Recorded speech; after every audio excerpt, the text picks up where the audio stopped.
네, 우리 이 시간 같이 살펴볼 말씀은 창세기 12장 1절에서 2절 말씀입니다. 창세기 12장 1절에서 2절 말씀 보도록 하겠습니다. 여호와께서 아브라함에게 이르시되 너는 너의 본토 친척 아비집을 떠나 내가 네게 지시할 땅으로 가라. 내가 너로 큰 민족을 이루고 네게 복을 주어 내 이름을 창대케 하리니 너는 복의 근원이 될지라. 아멘. 봉독해드린 창세기 12장 1절에서 2절 말씀을 통해서 내가 네게 지시할 땅으로 가라. 내가 네게 지시할 땅으로 가라라는 제목으로 말씀을 증거해 드리도록 하겠습니다. 이 창세기 12장에 아브라함이 등장하고 있습니다.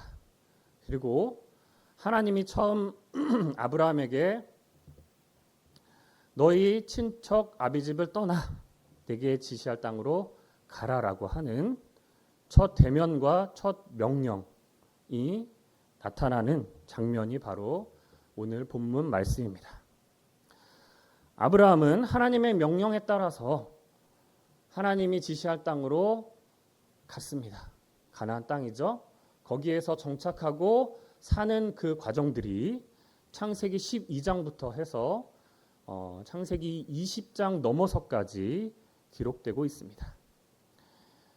아브라함의 이런 여러 행적과 모습 속에서 우리는 하나님의 말씀에 순종하는 아브라함을 믿음의 조상이다, 우리가 따라야 할 그러한 본보기의 모습으로 알고 믿고 있습니다. 그렇기에 바로 우리의 실제적인 육적인 조상이 아브라함은 아니지만 바로 믿음으로써 우리가 본받고 따라가야 할 조상은 아브라함이다라는 것이죠. 그래서 갈라디아서 3장 29절 말씀에도 너희가 그리스도께 속한 자면 곧 아브라함의 자손이요 약속대로 유업을 이을 자니라라고 기록하고 있습니다. 우리가 진정 예수님에게 속한 자라면 바로 아브라함의 자손이고 아브라함에게 하나님이 약속하신 그 모든 유업도 우리에게 이어서 주시겠다라고 말씀을 하고 있는 것입니다. 예수님에게 속했다라는 것은 단순히 내가 예수님 믿습니다라고 하는 것이 아니라 진정한 하나님을 믿는 믿음이 있어야겠죠. 그래서 다른 구절에서는 또 이렇게 얘기하고 있습니다. 갈라디아서 3장 7절에 그런즉 믿음으로 말미암은 자들은 아브라함의 아들인 줄 알지어다라고 기록하고 있습니다. 진정 우리가 하나님 예수님을 믿는 자라고 한다면 바로 그 자들을 성경에서는 아브라함의 자손, 아브라함의 아들, 그래서 성경에 기록되어 있는 유업을 받을 자다라고 말하는 것입니다. 그러면 아브라함이 이 성경에 기록되어 있는 꽤 많은 구절에 할애되어서 그의 행적과 하나님과의 언약들 또한 그것을 어떻게 지켜나가는지를 통하여서 이 시대를 살아가는 우리에게 주시고자 하는 하나님의 뜻이 무엇인지 또 우리가 어떠한 모습을 아브라함을 통해서 받고 따라야 하는지를 우리 이 시간 통해 알아봄으로써 마지막을 달려가는 우리에게 본보기가 되고 믿음의 조상의 진정한 믿음으로 나타나는 믿음의 신앙을 하는 여러분들 되시기를 원합니다. 제가 서론에서 이렇게 아브라함에 대해서 이야기를 드렸지만 오늘 한 3가지 정도로 이야기할 아브라함에 대한 이야기는 아브라함의 입장에서 봤을 때는 뭐 자꾸 굳이 저런 이야기를 해 라고 생각하는 생각이 들 수도 있는 이야기입니다. 왜 그러냐면 앞에서 말씀드렸듯이 믿음의 조상이라고 하는 아브라함, 하지만 그의 행적이 과연 하나님의 보시기에 또한 우리의 눈으로 보기에도 믿음의 조상으로서 불리기에 합당한 자였느냐라는 것입니다. 그것들을 한 3가지 정도로 보도록 하겠습니다. 오늘 본문 말씀에 보시면 우리 본문 말씀 한번 볼까요? 여호와께서 아브라함에게 이르시되 너는 너의 본토 친척 아비집을 떠나 내가 네게 지시할 땅으로 가라. 내가 너로 큰 민족을 이루고 네게 복을 주어 내 이름을 창대케 하리니 너는 복의 근원이 될지라 라고 얘기했습니다. 아브라함이 살던 갈대아 우르는 우상을 섬기는 도시였습니다. 굉장히 상업적으로 번성한 도시였어요. 그것도 중요하지만 너의 친척 아비집, 대대로 그 아브라함의 자손들이 살던 그 지역을 떠나가라라는 것입니다. 굉장히 힘든 일입니다. 그렇죠? 여러분들이 살던 대대로 여러분들의 자손이 살던 그 지역을 여러분들 떠나라 그러면 어떻게 하겠어요? 나의 모든 것들을 내려놓고 가야 되지 않습니까? 그런데 아브라함은 하나님의 그 명령에 순종해서 갔습니다. 근데 가다가 어디에 도착했습니까? 하란이라는 곳에 도착했습니다. 물론 하나님이 지시한 가나안 땅에 가기 위해서는 하란이라는 곳을 거쳐갈 수밖에 없어요. 길이라는 게 있으니까 개척해서 갈 수 없는 길이잖아요. 거기는 사막이고 광야이기 때문에. 하란에 딱 도착했는데 하란은 어떤 도시였느냐? 갈대아 우르보다 더 번성한 도시예요. 동서양을 건너가기 위해서는 꼭 여기를 거쳐 가야지만 되는 곳이기 때문에 더욱더 상업적으로 번성하고 또한 육신적으로 본다면은 더욱더 타락한 도시가 하란이었습니다. 그렇다면은 이런 도시였으면 어떻게 해야 돼요? 아, 여기는 내가 있을 곳이 아니다. 가나안 땅으로 빨리 가야지 라고 해야 되는데 아브라함이 그랬나요? 거기에서 5년이라는 시간을 머물게 됩니다. 그렇게 머물다가 또 본인 자신이 하나님이 주신 곳은 여기가 아니지라고 한 것이 아니라 하나님이 이끌어서 너 왜 거기 있느냐? 내 지시한 땅으로 가라 라고 해서 하나님이 하란에서 이끌어내셔서 다시 길을 가게 하는 장면입니다. 그렇게 해서 도착한 것이 가나안 땅입니다. 우리 곧 도착하는 장면 볼까요? 창세기 12장 5절 말씀 보겠습니다. 아브라함이 그 아내 사레와 조카 롯과 하란에서 모은 모든 소유와 얻은 사람들을 이끌고 가나안 땅으로 가려고 떠나서 마침내 가나안 땅에 들어갔더라. 자, 여기서 어떻게 들어갔대요? 마침내 가나안 땅에 들어갔대요. 자, 여러분 마침내라는 단어를 쓸 때는 어때요? 그냥 술술술술 가면은 마침내라고 해요? 어디를 갔는데 힘들고 안 되네, 어떻게 했는데 그런데 마침내 그것을 이뤘어. 이거지 않습니까?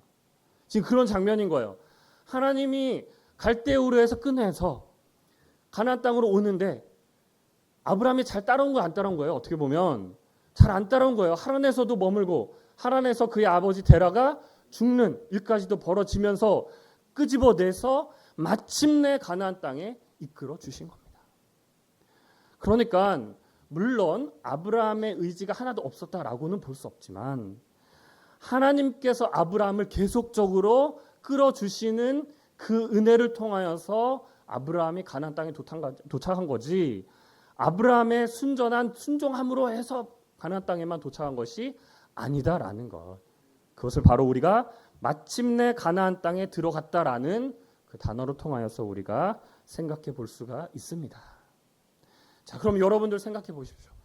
여러분들 여기에 오고자 하는 그 발걸음 속에 물론 여러분들이 찾고 찾아서 온 것도 있지만 정말 하나님의 은혜가 없고 하나님의 이끄심 없이 여러분들 이 자리에 계신 분 있습니까? 나는 여기 올 거야 라고 막 생각해서 딱 여기에 오신 분 있습니까? 하나님이 이끌어주지 않았다면 우리가 이곳에 있을 수도 없고, 지금 여러분이 그동안 신앙생활을 많이 한 분도 있고 적게 한 분도 있고 여러 가지 힘든 상황을 통하여서 오는 과정이 단순히 나의 의지와 나의 신앙과 믿음을 통하여서만 온 것이 아니라 하나님의 개입하심과 하나님의 이끌어주심이 있었다라는 것입니다. 에베소서 2장 8절에서 9절 말씀 보면 너희가 그 은혜를 인하여 믿음으로 말미암아 구원을 얻었나니 이것이 너희에게 난 것이 아니요 하나님의 선물이라. 9절에 행위에서 난 것이 아니니 이는 누구든지 자랑치 못하게 함이니라. 아브라함이 갈대아 우르를 떠나서 가나안 땅에 이르는 그 과정이 그가 정말 하나님의 이끄심에 따라서 순종하고 복종하시는 그 모습을 통하여서 행위로 딱 온 것이 아니었다라는 것입니다. 하나님은 계속적으로 아브라함을 이끌어 주시고 은혜를 통하여서 그래 가자 이렇게 해서 이끌어 주셨다라는 것입니다. 그것을 하나님은 뭐라고 하는 거예요? 그렇게 그거를 믿음으로 말미암아 구원을 줬다라고 말하는 것입니다. 그래, 네가 그렇게 왔지만 내가 믿음으로 칭해 줄게. 내가 믿음의 조상이라고 해 줄게 라고 하는 것입니다. 좀 여러분들 위안받지 않습니까? 이 성경의 모든 인물들을 보면 하나님을 잘 믿고 잘 따르고 순종함으로써 그래 하나님에게 인정받았지 라고 하는 것으로 보는 사람도 있지만 믿음의 조상의 아브라함을 보니까 어때요? 그런 모습은 아니었다. 조금은 다른 길로 가려고 하고 하나님의 강권함으로 끌어줌을 통하여서 하나님의 약속한 땅으로 온 것처럼 우리 또한 어디로 자꾸 흘러가려고 하고 겼는지를 보려고 하고 다른 데로 쳐다보려고 하고 뭔가 이끌려고 하는 속에서 잘 안 따라오려고 하는 그 모습들, 그것은 바로 하나님의 은혜로서 결국은 하나님의 구원을 주시겠다, 선물로 주시겠다 약속하고 있고 바로 이 자리에 있는 그 모습을 하나님께서는 믿음으로 인정해 주시겠다라고 약속하고 있다라는 것입니다. 그러므로 우리가 지금 조금 힘들고 곁눈질을 하고 다른 길로 가려고 하는 것이 나만 그런 것이 아니라 우리의 약간 부족한 모습이 있기 때문이다라는 것. 하지만 그곳에서 우리가 더욱더 힘을 얻고 하나님의 그 믿음을 굳건하게 붙잡고 나가는 자들로서 하나님의 약속하신 바로 가나안 땅에 이르는 영적 가나안 땅에 이르는 여러분들 되시기를 원합니다. 자, 아브라함이 이렇게 해서 가나안 땅에 딱 도착을 했는데 거기에 잘 정착한 것이 아니라 그의 모습이 어떠했는지 우리 한번 볼까요? 창세기 12장 8절 말씀 보겠습니다. 거기서 베델 동편 산으로 옮겨 장막을 치니 서는 베델이요 동은 아이라. 그가 그곳에서 여호와를 위하여 단을 쌓고 여호와 이름을 부르더니 점점 남방으로 옮겨 갔더라. 그러니까 가나안 땅이라고 하는 지역은 그렇게 넓은 건 아니에요.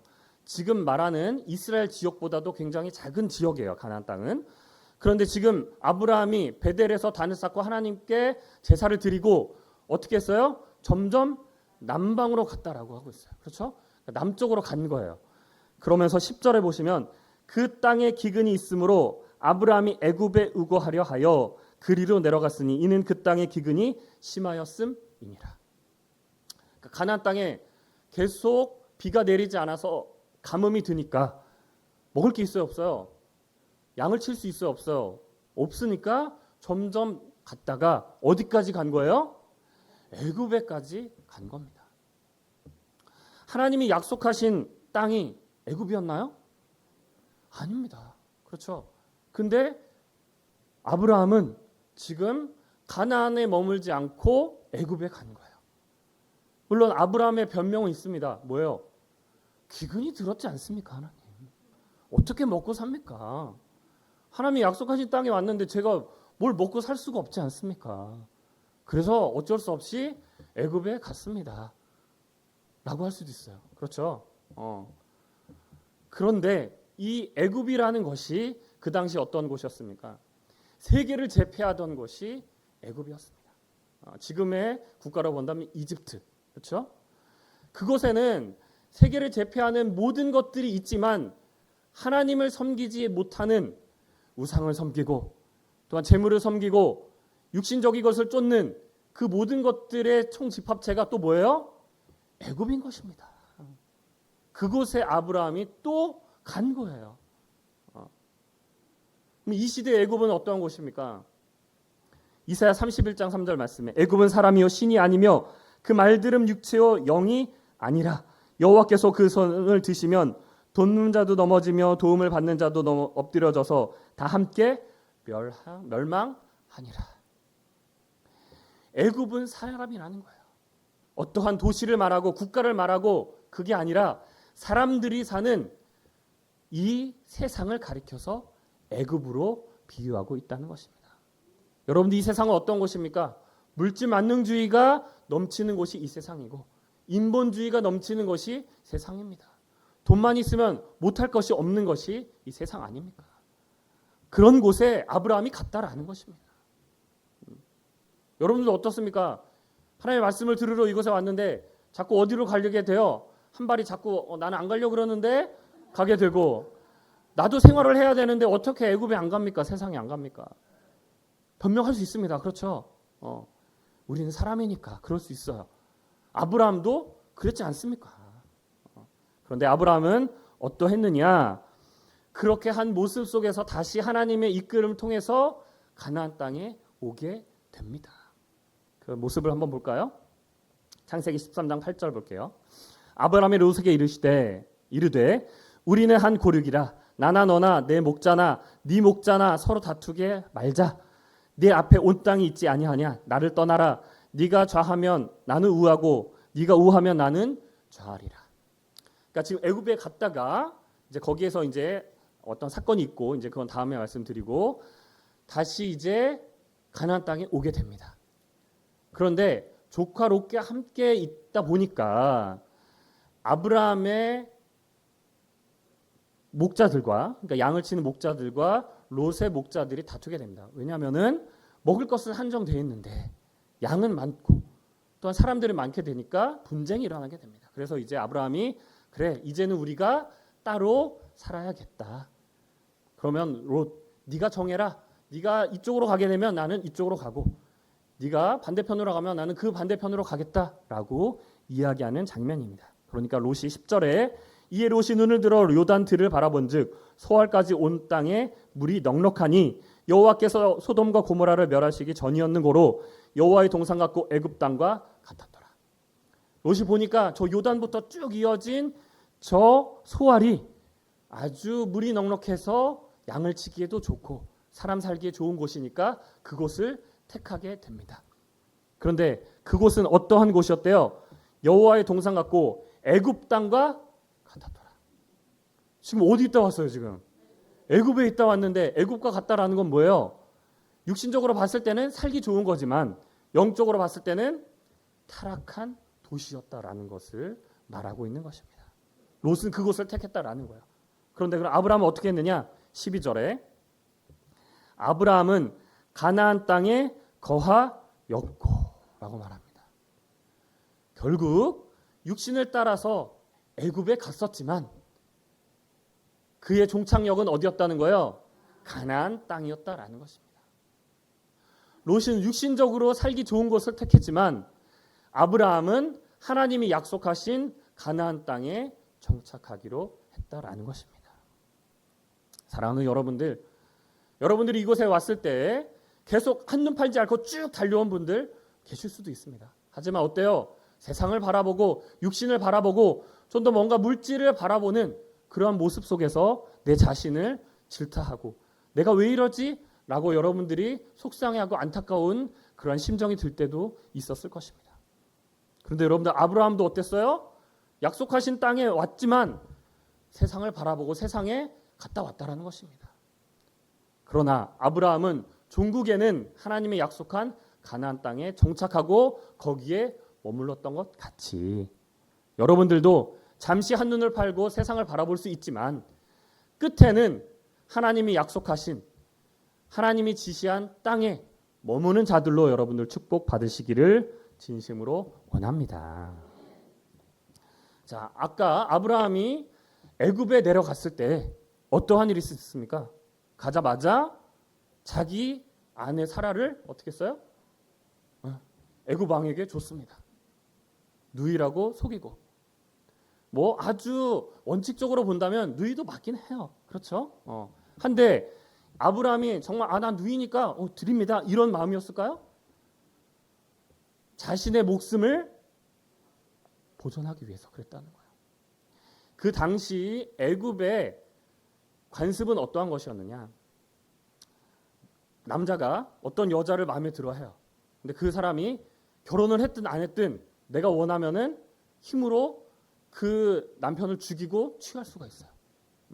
힘이 있으면 그런 거예요. 근데 바로는 어떠한 자였어요? 애굽의 왕이었어요.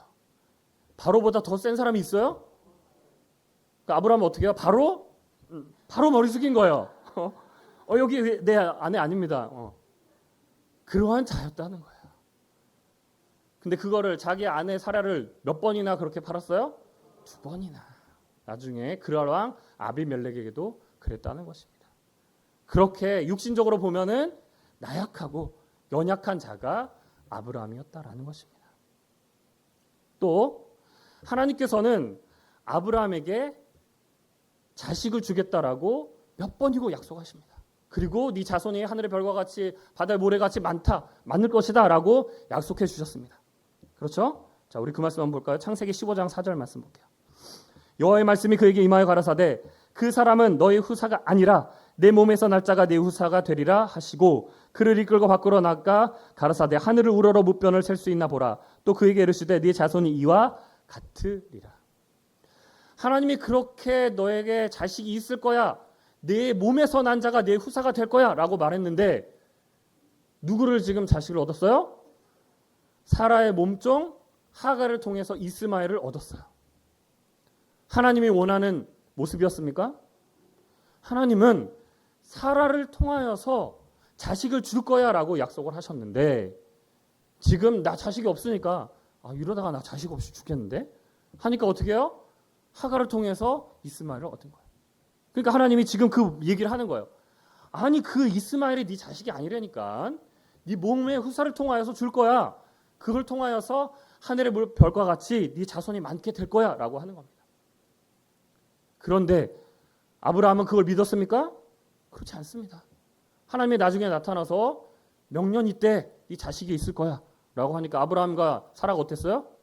비웃었어요. 몇 번이나 하나님께서 약속하신 것을 아브라함이 진정 믿음으로써 아멘 주실 줄로 믿습니다 라고 한 구절이 없습니다. 어디에도. 그런데 하나님께서는 어떻게 주셨어요? 그래도 네 자식이 날 거야 라고 약속하신 대로 이삭을 주셨다라는 것입니다. 그럼 아브라함은 믿음 있는 자예요, 없는 자예요? 믿지도 않는 자에게 하나님께서는 약속을 지켜주셨다라는 거예요. 그리고 성경에도 이렇게 말하고 있습니다. 로마서 4장 18절 말씀에 아브라함이 바랄 수 없는 중에 바라고 믿었으니 이는 네 후손이 이와 같으리라 하신 말씀대로 많은 민족의 조상이 되게 하려 하심을 인함이니라. 아멘이에요? 성경에 기록됐으니까 아멘이지. 그렇죠? 그렇게 믿지 아니하는 그 아브라함을 하나님은 또한 성경에는 아브라함이 바랄 수 없는 중에 바라고 믿었다라고 기록하고 있다는 것입니다. 이것은 무엇이냐? 하나님은 누구를 통하여서 하나님의 뜻을 이루겠다고 약속하신 거예요? 아브라함을 통해서. 만나자마자 넌 복의 근원이 될 거야. 너를 통하여서 세계 만민이 복을 얻을 거야. 너는 너를 통하여서 세계 만민이 이루어질 거야. 약속하지 않았습니까? 그 약속을 통해 누구에게 이루겠다는 거예요? 아브라함을 통해서 이루겠다라고 약속하셨기 때문에 아브라함에게 그 약속을 성취하셔야 되는 거예요. 그리고 그거를 아브라함에게 믿게 하신 겁니다. 여러분들 이곳에 와서 아멘 아멘 맞습니다. 하나님 말씀대로 이루어질 겁니다 하는 것 있지만 때로는 이게 이루어지는 거야? 정말 내가 믿어도 되는 거야? 그 믿음을 통하여서 이루어질 것 같지만 그것을 하나님께서는 믿게끔 하시겠다라는 거예요. 종국에는 그렇게 말씀하고 있는 것입니다. 그래서 히브리 11장 1절 말씀에 뭐라고 기록되어 있습니까? 믿음은 바라는 것들의 실상이요 보지 못하는 것들의 증거니 선지들이 이로써 증거를 얻었느니라. 믿지 못하는 것을 믿게 하는 것이 하나님의 능력이고 하나님의 섭리라는 겁니다. 모든 사람들이 다 믿을 거면 뭐하러 하나님께서 보여주시겠습니까?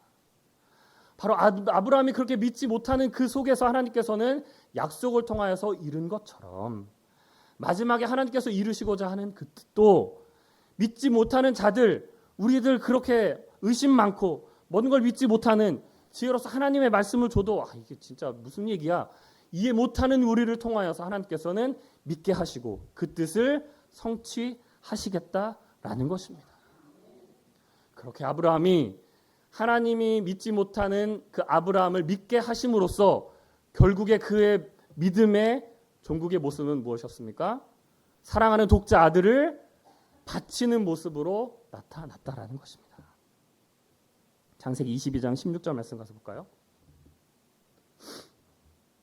가라사대 여호와께서 이르시기를 내가 나를 가리켜 맹세하노니 네가 이같이 행하여 내 아들 네 독자를 아끼지 아니하였은즉 내가 네게 큰 복을 주고 내 씨로 크게 성하여 하늘의 별과 같고 바닷가의 모래와 같게 하리니 네 씨가 그 대적의 문을 얻으리라. 또 내 씨로 말미암아 천하 만민이 복을 얻으리라.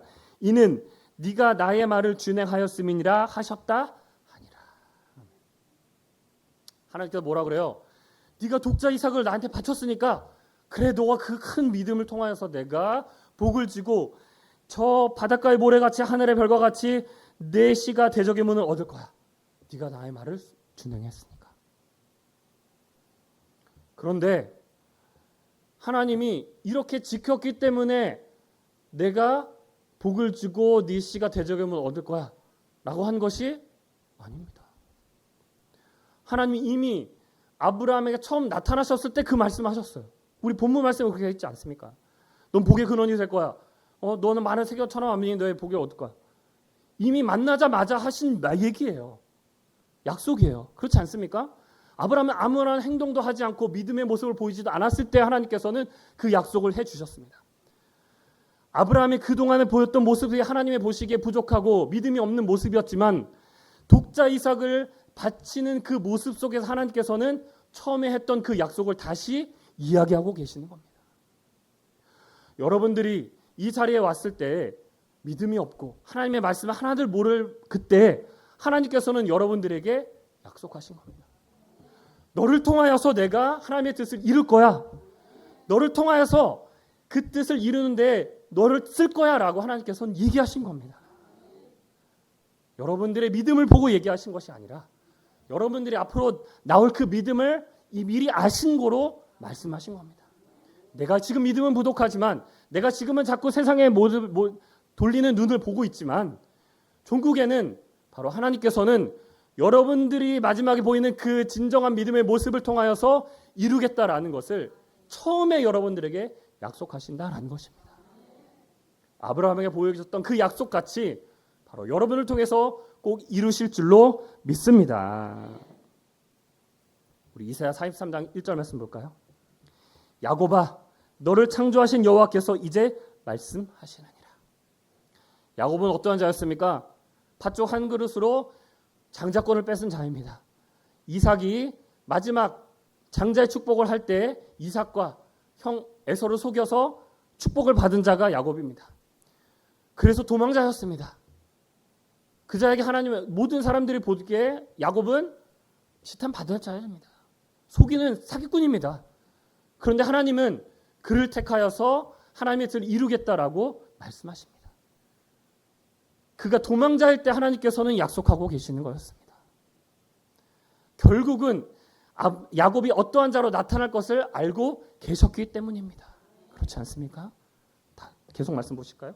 이스라엘아, 이스라엘은 야곱이 하나님과 싸워서 겨루어서 이긴 자의 이름이 이스라엘입니다.